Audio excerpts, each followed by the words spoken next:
Still missing. Only had 9.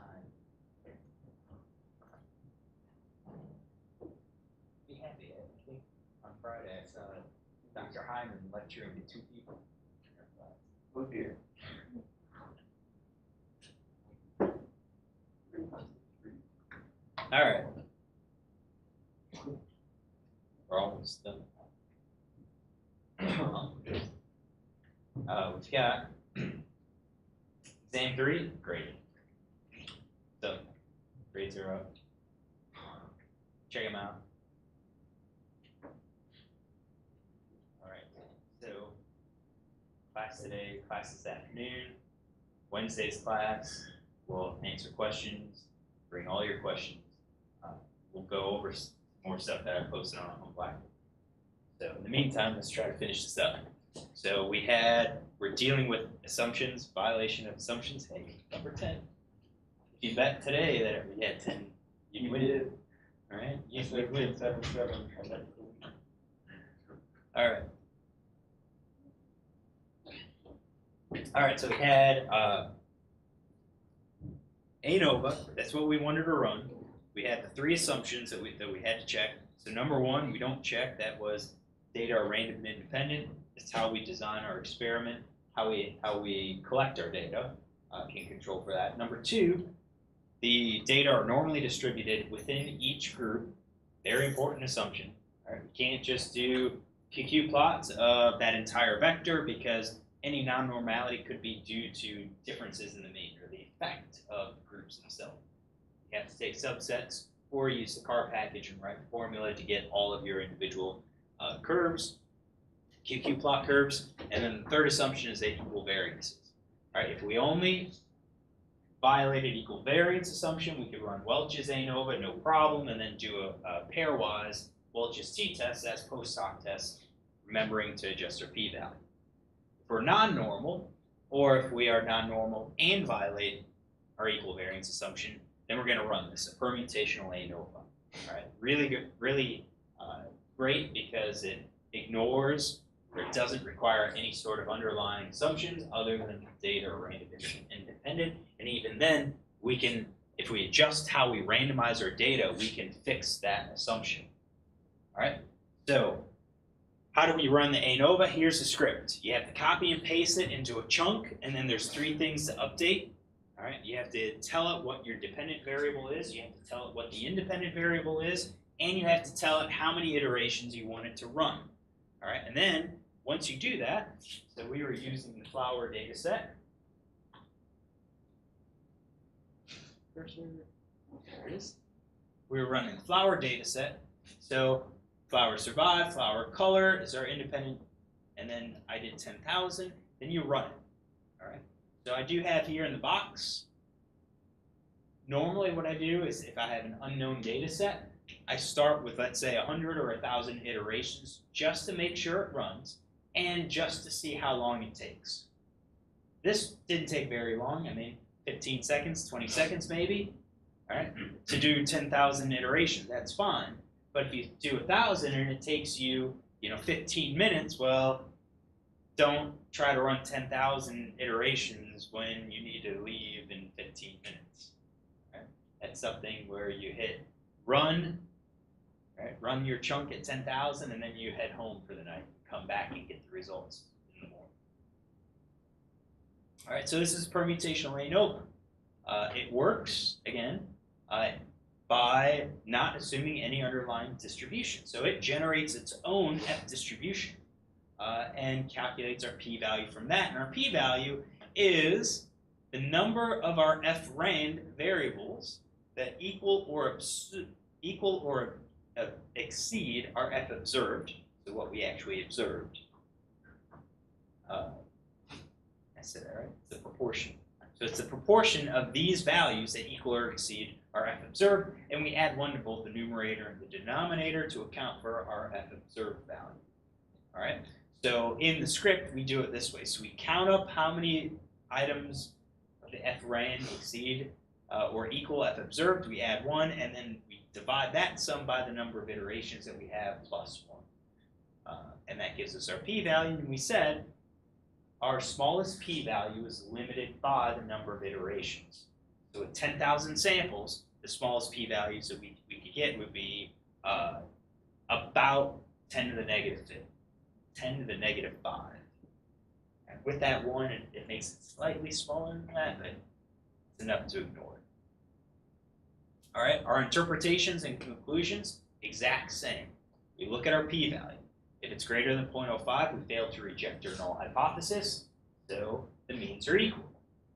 If our p-value is less than or equal to 0.05, then we reject our null hypothesis. So at least one mean is different, and then we have to run a post-hoc test to figure out which mean is different. Now, I'll tell you something about this. If we get a p-value right around 0.05, run it again.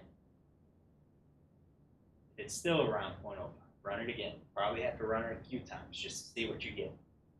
That is probably the worst case scenario for you. Because sometimes you may get a 0.048, sometimes you might get a 0.052.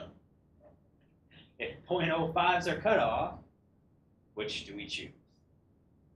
And I will say, please don't ask me, because I will kick you out of my office and say, never come talk to me again. It's that kind of decision. What do you do? Do you say it's different? Do you say it's not different? I think what you do is be honest and say it's close. It's right around 0.05 with our randomization test. Sometimes it's significant, sometimes it's not. Depending on how long it runs, what I normally do is to write my own loop to do this over and over and over again and save the p-values, and then kind of get an idea of how many of those p-values are less than 0.05. All right? If it's 90%, 95%, yeah, the means are probably different. But if it's 50-50, again, it's a coin flip. It's one way or the other. Probably say, yeah, it's probably different. Maybe, maybe not. It's tough to say. And then we kind of get back to the idea of, is it biologically meaningful? Is the difference or lack thereof biologically meaningful? All right, so how do we do our post-hoc test? We really can't do 2p's redundance because if we violated the assumptions of ANOVA, we've also violated the assumption of 2p's. All right. We could, so because we violate those assumptions, our next options are to do a form of randomization test. And we've got 2 to choose from.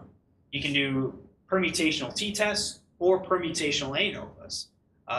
Both of them will give you the same p-values because if you run an ANOVA on a sample that only has 2 groups, you'll get the same p-value as if you ran a t-test, a permutational t-test. All right, is one better than the other? No, not really. I just say that a pairwise t-test as a post-hoc is generally more acceptable than pairwise ANOVA, even though you're going to get the same p-value. It's just when people think about pairwise tests, they think about pairwise t-tests, not necessarily pairwise ANOVA. So what I'm going to show you is how to do pairwise permutational t-tests, and then save our p-values and adjust them. So here's our permutational t-test. It's similar to our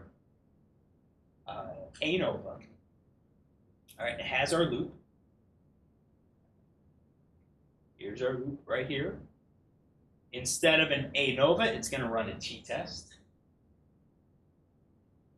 And it pulls our test statistic, which is the t observed value, and we're going to save it. But what we're going to do first is we're going to have one more line. So since we're doing pairwise tests, we're going to take subsets. And I have this built in here. So what we're going to do is do our data frame that we're studying. We're going to have the variable, that's the variable name as it appears in our data set. All right? And you're going to select our 2 conditions that we're going to compare. So if it was A and B, we're going to compare groups A and B. We're going to have A for condition 1, B for condition 2, and the variable name we update it to the name as it appears in our data set. So we create our subset, and I just called it subdata, and then all that you have to do is input the X and Y, which is the independent and dependent variable. All right? So this X, Y, and N should be the same as these. The only thing new that we've added was the creation of the subset that will run our analysis.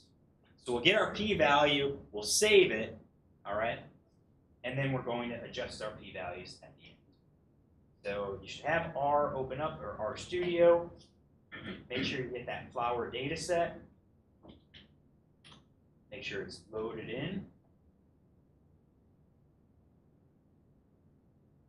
There you go.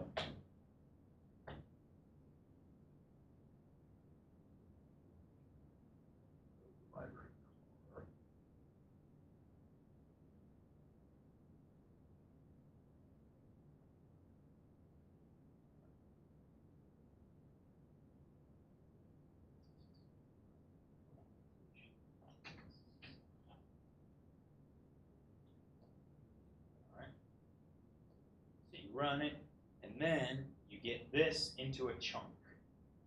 All right, and I have it as part of my useful function script. It's a permutational t-test with everything there, so that way I know what I have to update. So then I can copy it, which I already highlighted and copied it. And then I can paste it.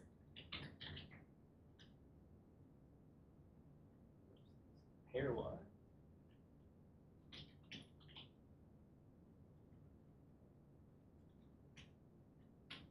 All right, so I paste it in, and now it's ready to go. So we already know that was my new p-value.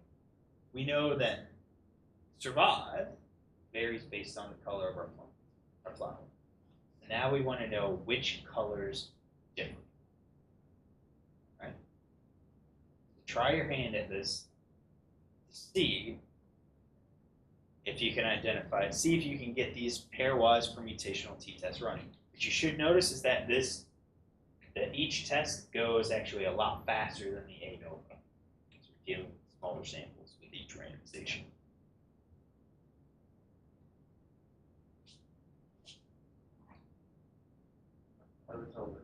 Condition 1, condition 2. It is your pick. Oh, okay. Yep. So just to kind of start you off, they had a question of, which is condition 1, which is condition 2. I just say we're doing pairwise tests, so we want to compare every test. So I already have flower in there. Should have it. Flower, right? Flower or color. So I can do levels. Flower, $color, blue, green, red, and white. So those are the colors. We want to do pairwise comparisons between each of them to figure out which ones are different, which ones are not different. All right. So those, condition 1 and condition 2 would correspond to one of those colors. Two of those colors.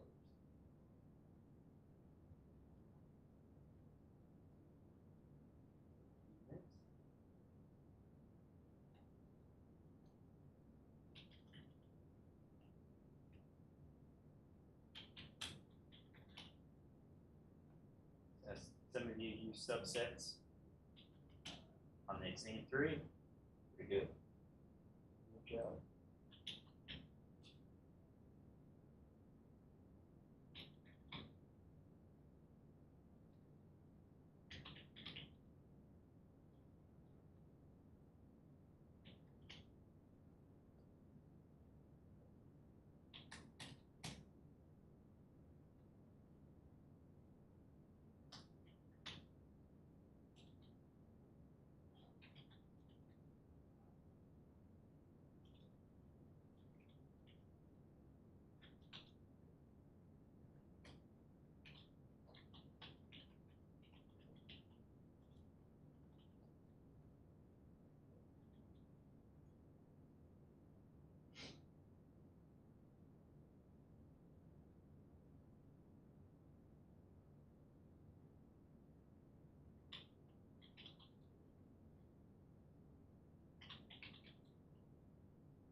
you get at least one running? Yes? What's that? If you were to like copy and paste them all, You could? Yep. You can do them all in the same chunk. That's what I would do. I would do it because it would be hectic. Try to update each one and then only to find out that I screwed up or I didn't save the p-value and then have to go back and redo it.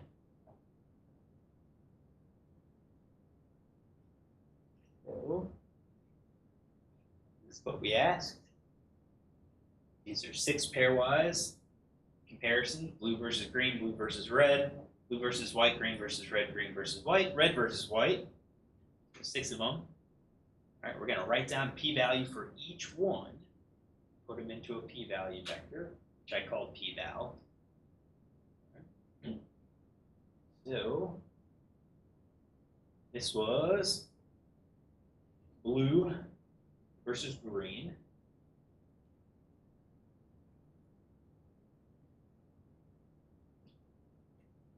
This is fine. So again, I updated data to flower in our subset. The variable is color. That's what we're selecting on. Our condition 1 was blue, condition 2 was green. So this subset extracted all of the rows that had either a blue flower or a green flower. Saved it as subdata, and then subdata $survive. That's our dependent variable. Subdata $color. That's our independent variable. Then I ran it, and in this case, I got 0.4867513. And right now, when I ran it, I got 0.4871513. Got a slightly different number. So that was comparison number 1. Set. I got an invalid type for variable depth bar. Did you use subdata $survive?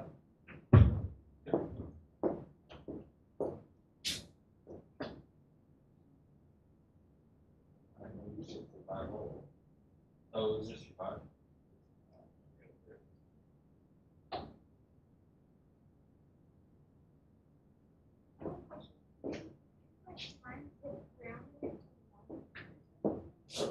No, it shouldn't round to 1.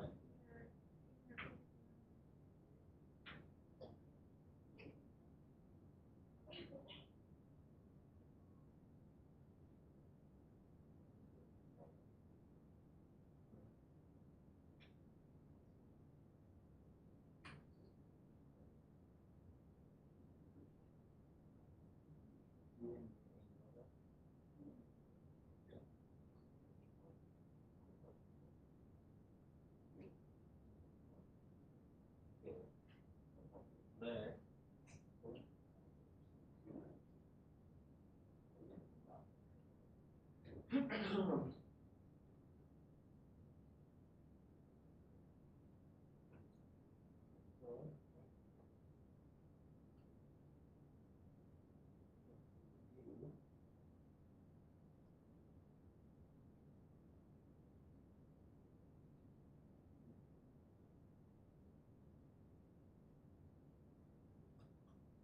Oh, hold on.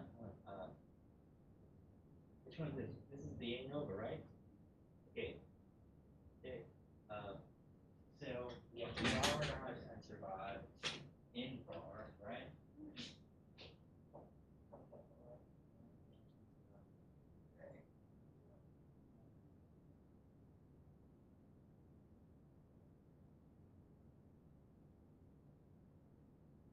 Let's run this one. I had no fun.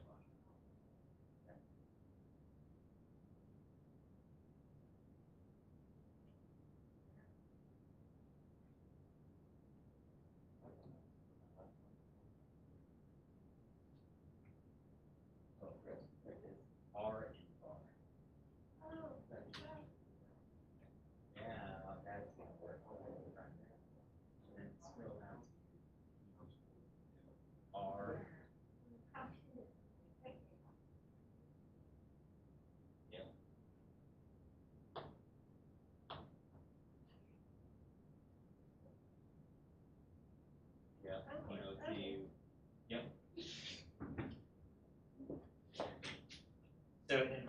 t-test, permutational t-test. Note the R bar. All right, you guys say, did you get them all done? Tedious? What's that? For you. That's because you have a Mac. It's slow.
All right.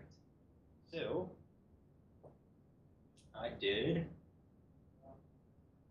when I did this, these are the p-values that I got.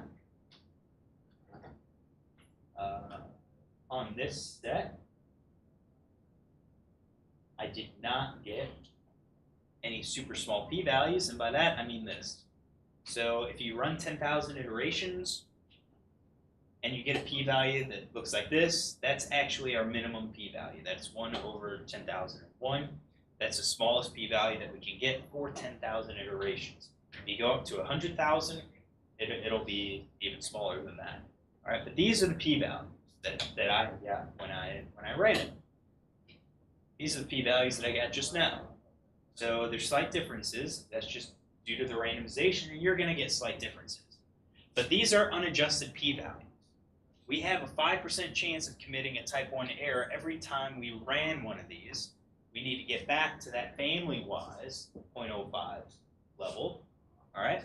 So what we have to do is adjust it. Now, as Cody said, I put all of my scripts in one chunk, so when I ran the chunk, it just came out one after the other, kept giving me the output. Now, it didn't tell me what the output was, which each of these corresponded to, but I knew that it was green versus blue, green versus red, green versus white.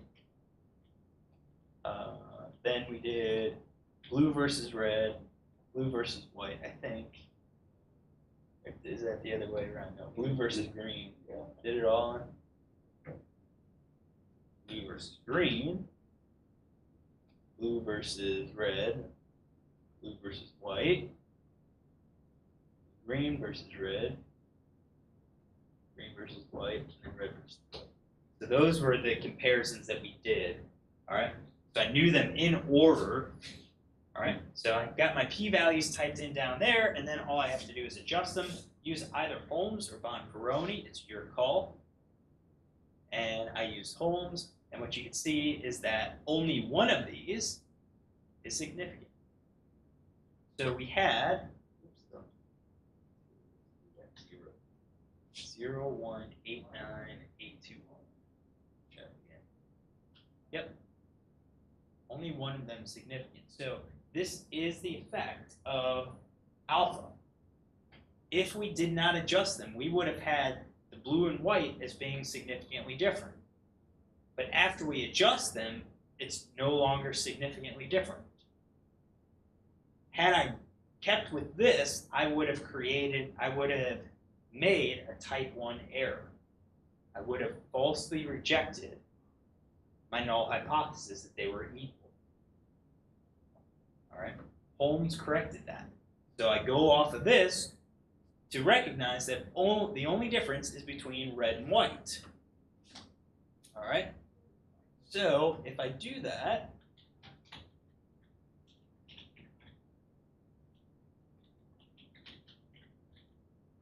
I just look at a plot,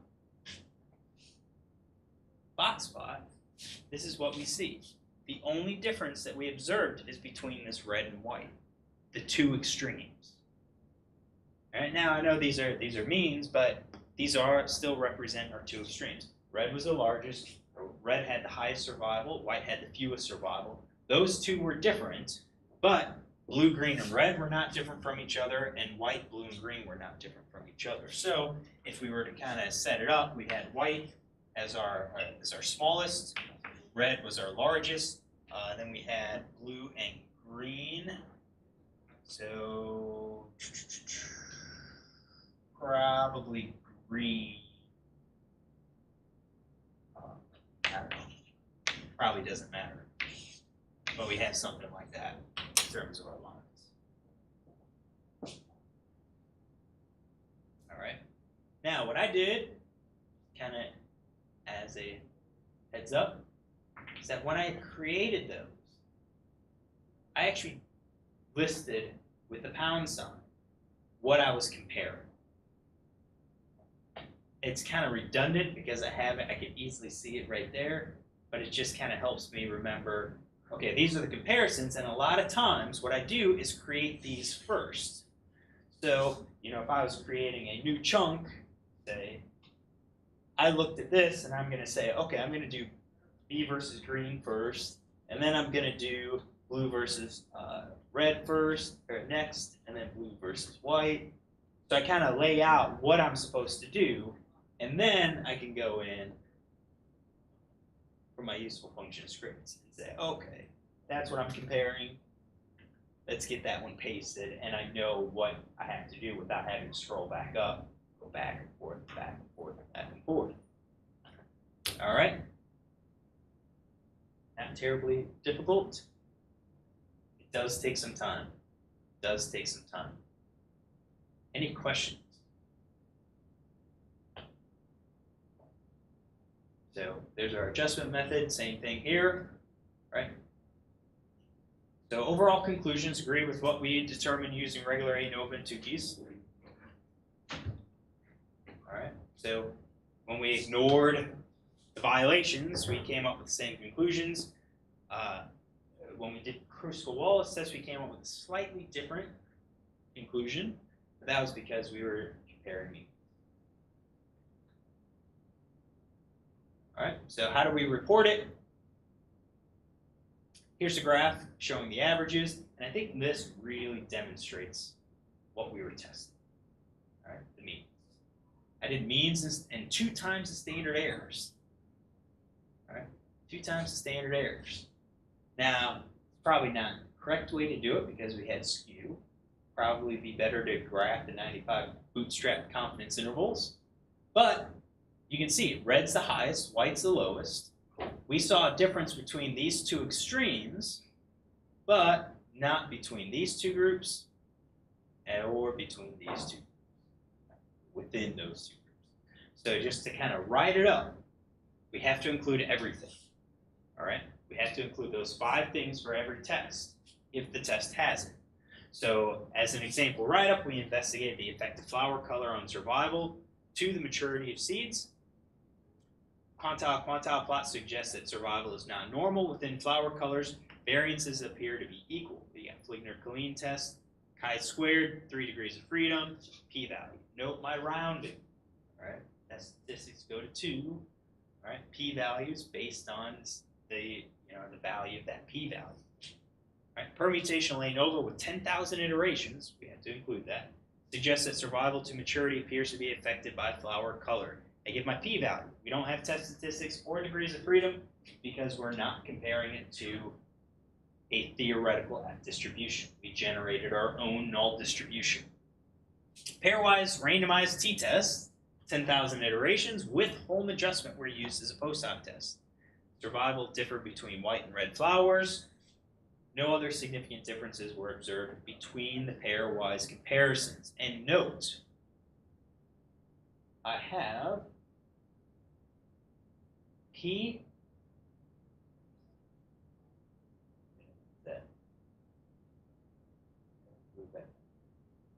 No, I have a p-value here.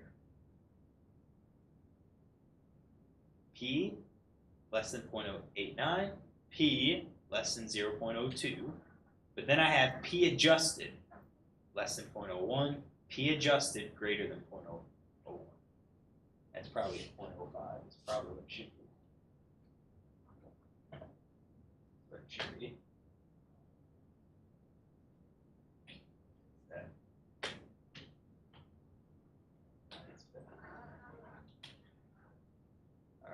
So it's an adjusted p-value. I make sure I specify that when I report the p-value. Questions?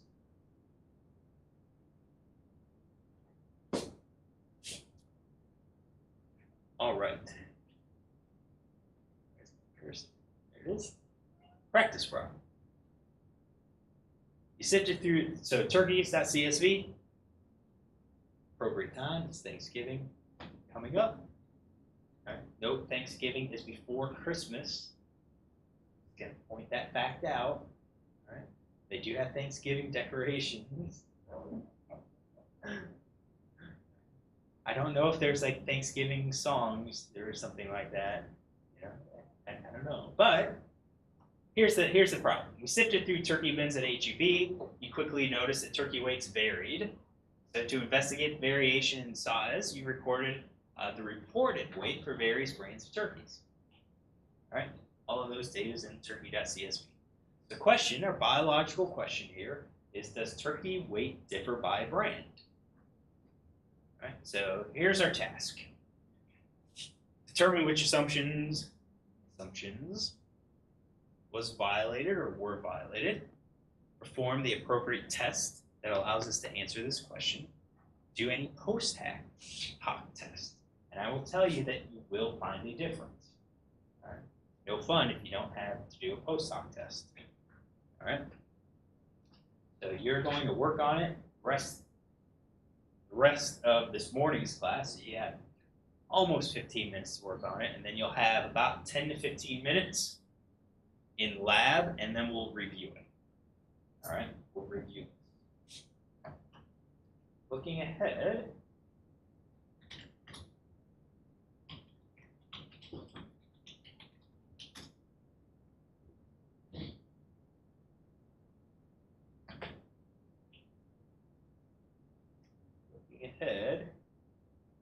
here's your Blackboard course. I have posted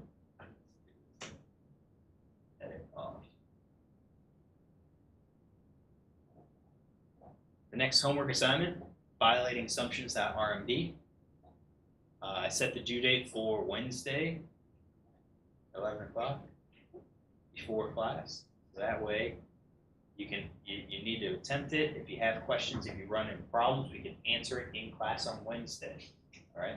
This covers all the situations where we violated the assumptions, doing which tests to use, and post-hoc tests. 2 other things I've added to you. We've got final exam prep, numbers 1 and 2, and the numbers are out because we didn't get to our categorical variables. All right. This would have been the time where we would have made it to a categorical variables. We would have done one variable and two variables, and we would have learned how to analyze them. We didn't get to that. So, final exam prep. These are example data sets, example problems. All right. There's nothing to hand in. This is for you to work through and to bring questions to class on Wednesday.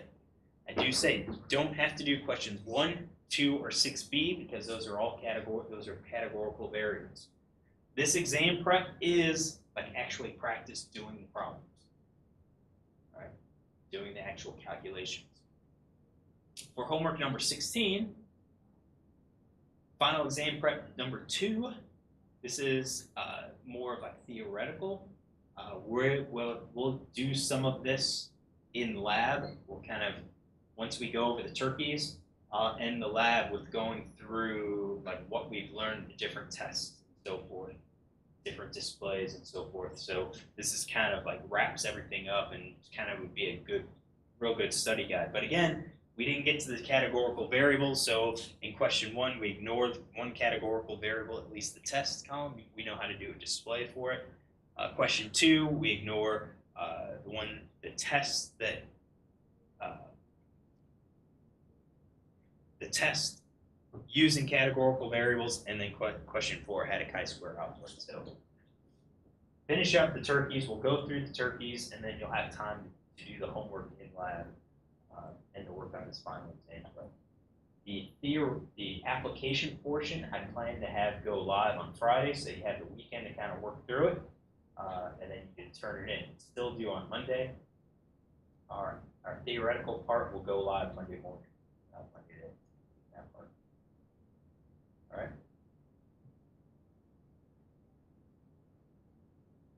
Work through.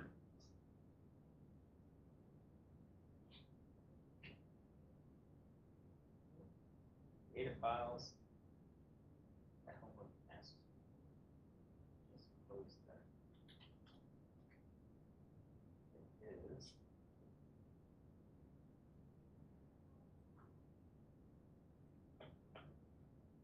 All right, which homework? I think it's homework number 15. Oh, hold on, no. Violate assumptions. Yeah. Let me find algae antelope.